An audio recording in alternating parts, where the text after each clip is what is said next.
The recipes for my Goulash Csipetke are in the description below. Now, here are my top tips to help you ensure success when you prepare your goulash at home. First is buying your meat and preparing your ingredients. Start with your meat. Your ideal choice will be cheap, tough, and collagen-rich, boneless cuts that become tender over prolonged cooking. They will add body and moisture to your sauce.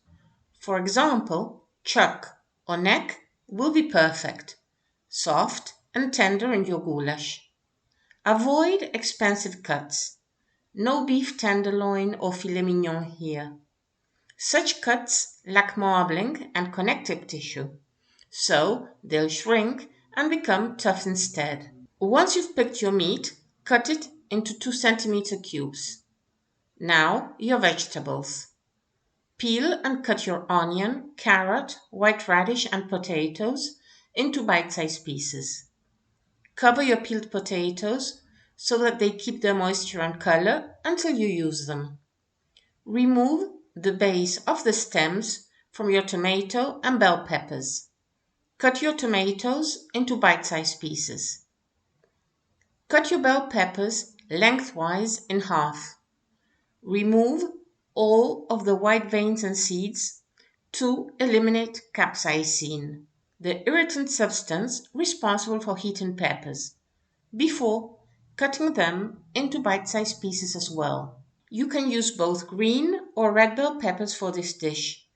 Peppers change color as they ripen, so if you stay within the same variety, you'll be buying the same pepper at different stages of maturity. Now, the fat. Use butter or vegetable oil. Olive oil is certainly the healthiest, and I will deal with it in my next episode, but it's not native to this part of the world or traditional in its cuisine. If you use olive oil, find a very mild one so as to respect the flavor of the dish as much as possible. For your paprika, remember to use sweet paprika. Dissolve it in a little hot water first to preserve its color and flavor. Add the hot paprika mixture to your pot out of the heat and only then put your pot back on your stove. If you put your paprika directly on the stove, it will turn brown and bitter. If possible, use the best quality of Hungarian paprika that you can find. It'll exalt your goulash to the next level. Another tip. Be very generous with your paprika. 2-3 times more than what the recipe calls for is normal in Hungary. Paprika is one of the rare spices whose flavor improves with quantity. And you're using sweet paprika, so don't be afraid. These are the main tips for success.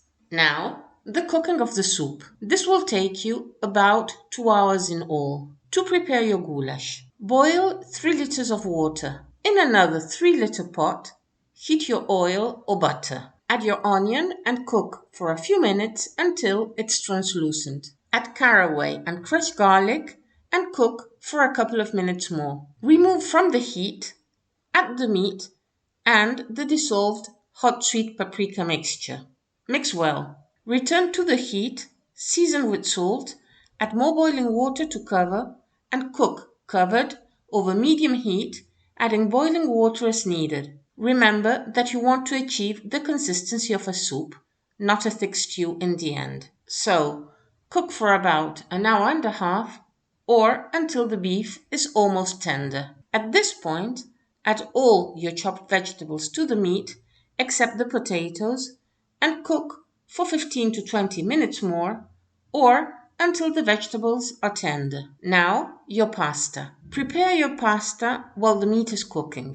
Give or take, csipetke are tiny dumplings that you pinch off from a bowl of noodle dough. So, no water in this recipe. Take about 2/3 of your flour and combine it with your egg and salt in a bowl or on your countertop. Incorporate the rest of your flour gradually by hand or with a fork and knead until you obtain a firm but smooth, shiny ball of dough with no lumps, outside or inside. Your flour should absorb all the egg without any addition of water. This may take up to 10 minutes. Cover the dough and allow to rest for 20 minutes. After that time, pinch the dough into pea or chickpea-sized pieces of pasta, not any larger. Don't stretch your dough into ropes that you cut with a knife like Play-Doh. True Csipetke are plucked, not cut. Your Csipetke are ready for use. Put them aside. To finalize, once your vegetables are tender and almost cooked, add your potatoes and cook for a few more minutes until they are almost done. They should be soft, but not break apart. At this point, add your Csipetke to the soup and cook for the final 5 minutes or until Csipetke are al dente. If you have people who don't eat carbs or that are gluten intolerant, you can cook your Csipetke apart and add them to your goulash as you serve the different portions. Serve your hot goulash immediately and, if you wish, with a side of bread. Ready and delicious!